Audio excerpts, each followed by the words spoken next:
આજે હતો મમ્મીનો બર્થડે. તો હેલો ગાઈસ, કેમ છો બધા? મજામાં? બધાને હેપી ન્યૂ યર. કારણ કે ન્યૂ યર આવી ગયું છે, 2026 આવી ગયું છે. તો આજે હું સ્કૂલે નહોતી ગઈ કારણ કે હું થોડી બીમાર પડી હતી અને પછી અમે બનાવી દીધી હતી મેગી રાતના. કારણ કે કંઈક ચતરું પતરું તો ખાવું જોઈએ દરરોજને દરરોજ અમને. તો ઘરમાં જ બનાવીએ, અમુક ટાઈમે બહારથી પણ લાવીએ છીએ, પણ ઘરમાં બનાવીએ વધારે.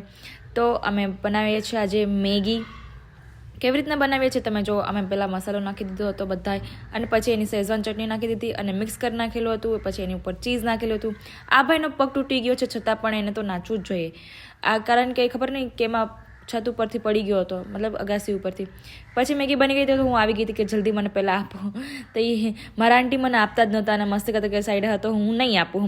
પછી અમે વહી ગયા હતા સરપ્રાઈઝ મમ્મી માટે એક બર્થડે કેક લેવા માટે. તો આમાંથી કયું કેક લીધું છે એ તમે જરૂર કમેન્ટમાં બતાવજો કે કયું લીધું છે. અને આ બેનને કંઈક લેવું જ જોઈએ. તો મેં કીધું નહીં, આજે તો હું નહીં જ દઉં. તેના પછી મમ્મીનો અમે બર્થડે સેલિબ્રેટ કરી દીધો હતો. મમ્મીને ખબર નહોતી કે અમે બર્થડે સેલિબ્રેટ કરવાના છે, તો એ ખુશ વધારે થઈ ગયા. અને પછી અમે બધા ભેગા થઈને ડાન્સ કરી લીધો.